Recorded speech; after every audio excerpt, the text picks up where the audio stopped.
Hey guys, thanks for coming back to my channel. I know it's been a while, but I've had to go away and handle some family things. So thanks for being patient. I'm really excited for today's Dancertings episode. I'm talking with Julia Ilsley. She is a dancer, a fitness instructor, and a performer based in the Sacramento, California area. Also, please do not forget to like, subscribe, and comment down below your thoughts on the video. I would really love to hear kind of what you took away from the video, and then any suggestions for other dancers that you would like for me to interview in the future. Okay, let's get started. Thank you so much for joining me today. Can you briefly explain your movement journey, how you kind of got started with dance? Yeah, so hi, I'm Julia Ilsley, and I started dancing when I was 7 years old. And I continued dancing all the way through till today, which is kind of rare to continue dancing into adulthood. And I'm super stoked that I have that privilege to keep doing that. So my movement journey itself started very early on because my family is very athletic. But I decided to choose dance because although I was good at sports when I was really young, it was mostly just because I was tall and I didn't actually have very much athletic ability in sports and hand-eye coordination. However, dance was something artistic and something I could put my own little pizzazz into. So I chose dance. And I started dancing competitively when I was a teenager, so 13, and I danced at a little studio. And then I started dancing at USF with you, Danielle, when I was 17. And I danced there for a year in the dance department and realized that I missed jazz a lot. And I missed kind of the more like pop, very like performative type of dance style. So I decided to move to UC Davis, and I eventually got on the UC Davis dance team. And I had a blast with that. I could do all of my obnoxious facial expressions and just have fun with palms and like cheer on my school, which I love so much. And then I was eventually able to dance a little bit for a very brief period professionally with Sac Dance Lab in Sacramento. And now I'm also a group fitness instructor. So I teach dance and I teach fitness. So with your movement journey, I know that you said you experienced a lot of body image and mental health type of issues. Can you explain what that was like and kind of what you learned from that? So first of all, there's a lot of misunderstanding in society about eating disorders, disordered eating, and health in general. And especially in the dance and fitness world, I think that is just highlighted completely. So I don't think that I'm unique in having a very complicated history with eating and body image as a dancer. And I think my issues really started around age 11 or 12. And I didn't go to a studio that expected me to be a certain size. But being in front of the mirror and just having this standard for myself that I needed to live up to some image that I had in my mind because of our society, I started to develop an eating disorder, and I've had a pattern of disordered eating ever since. And it's something that I've just had to constantly deal with. And I'm just saying I'm not alone in this. I am definitely not alone. Every time I open up about this, someone else reaches out to me and says, I've dealt with that too. That's both a problem, but it's also healing to know that it's not this internal issue. It's a very external issue. Especially in the dance and fitness world. And it gets worse and worse as you continuously delve deeper into dance and fitness. And I think diet culture and fitness are just interwoven. Absolutely. Like I remember both in high school and in college, like I went to a pretty like hippy dippy dance program, but even still like in the dance classes, especially ballet and some of those more Eurocentric dance styles, I felt that kind of pressure, be like, oh my goodness, like my butt is way too big, or I have a gut, or, you know, this, that, and the third, or my hips are so wide. And I would kind of critique little things and then compare myself to others in the dance class. Sometimes, you know, that would translate into, like you said, my eating habits, or sometimes it would translate into what I would wear. It's still something, honestly, that I am trying to navigate. And I've been doing a lot of fitness stuff as well. And I think that you're completely right. Like, diet culture is so complex and so interwoven. Yeah, and I was just going to say, like, I do want to acknowledge that I do, like you said, so certain dance styles are definitely Eurocentric. And I want to acknowledge that I do have a lot of privileges, and that I do have thin privilege, and I do have white privilege. And that definitely influences how I interact with diet culture versus how other people interact with diet culture. And I just want to acknowledge that it's really cool to see how other dance styles are gaining popularity, and like hip hop's really gaining popularity. And hip hop is so much more inclusive of body type, race and ethnicity, just various different identities than something such as ballet. Yeah, and I also wanted to say, like, you were a big factor for me, like that first year meeting you at USF. And I think you shared this with me, like your struggle with eating and body image, because I stayed at your place for Thanksgiving my freshman year. I still think about that. I'm like, that was the best. But I remember you sharing about that with me, and I think that kind of opened my eyes to kind of the thoughts that I was having in dance classes or whatever.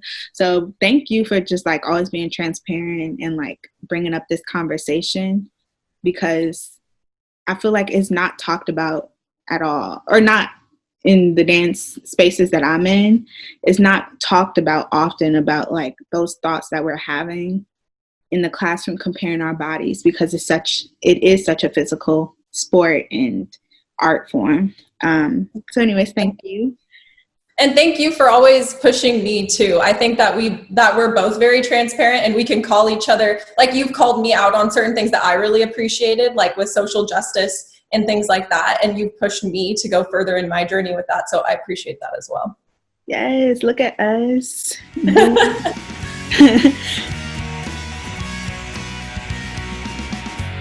Who are you rooting for tonight? I'm rooting for everybody black.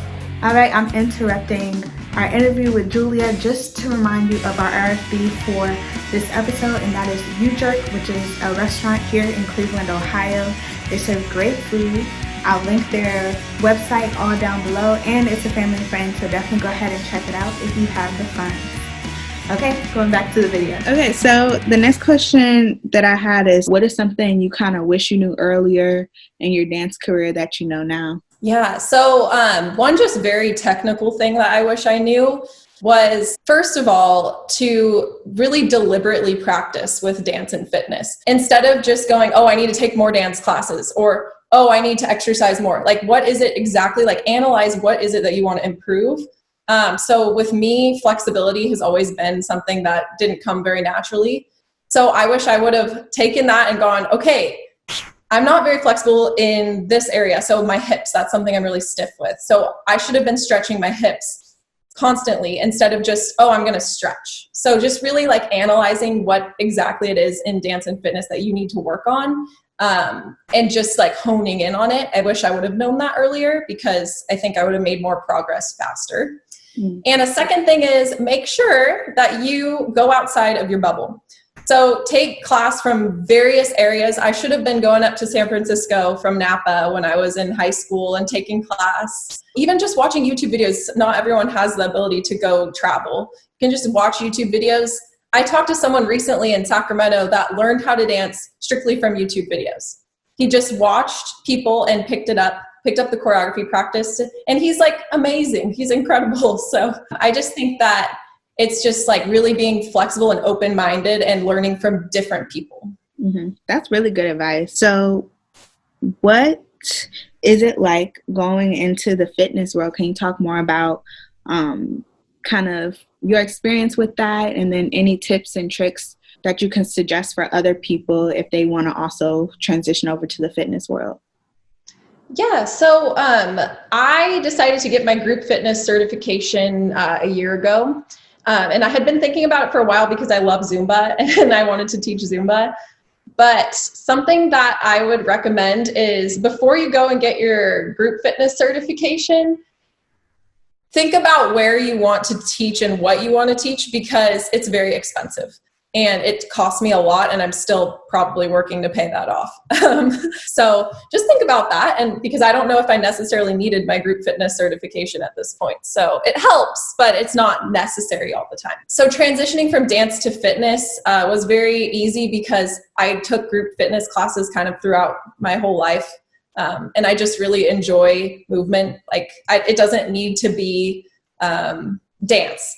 I could just be grooving to music and like doing some fitness moves. That's fun to me. So teaching group fitness, I teach at this company called ROWDY, which I love the name. It's very fun. And ROWDY's a new company, and they're based in the Davis, Sacramento area. It's an online platform. So basically wherever you are, you can access the material and subscribe. So ROWDY's been really cool for me because it is dance cardio. So it's really similar to Zumba, but it's like more of a hip hop element, and it's like EDM music, really fun, upbeat. So I think just transitioning from dance to fitness is a really natural transition. And I think it's a good way, if you're not going to go the professional route, to keep moving and keep dancing. Great. I'm going to link the ROWDY website and kind of where they can subscribe and find your content.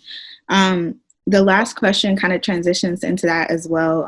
Are there any new projects or things you want people to check out from you?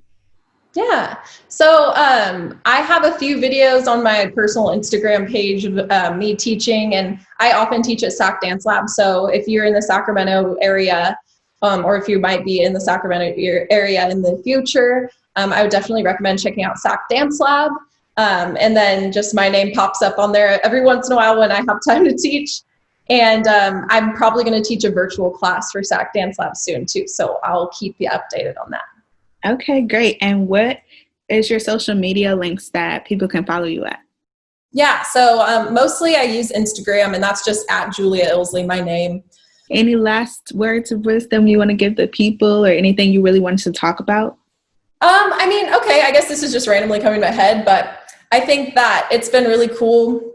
Throughout the years, I've experienced so many different dance styles, and I think that it's really a really unique experience to be able to have danced modern, contemporary, ballet, some hip hop, jazz, funk, and all that. So I would just really encourage everyone to just embrace any new dance style they can find. I think, were you with me when we went to ODC and we took like Afro-Brazilian modern? No, that was a fun one. But the other one was like we were doing animal shapes.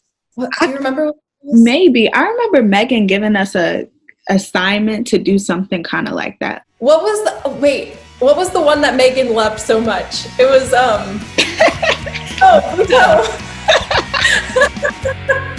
my god. So lovers, but she was upset.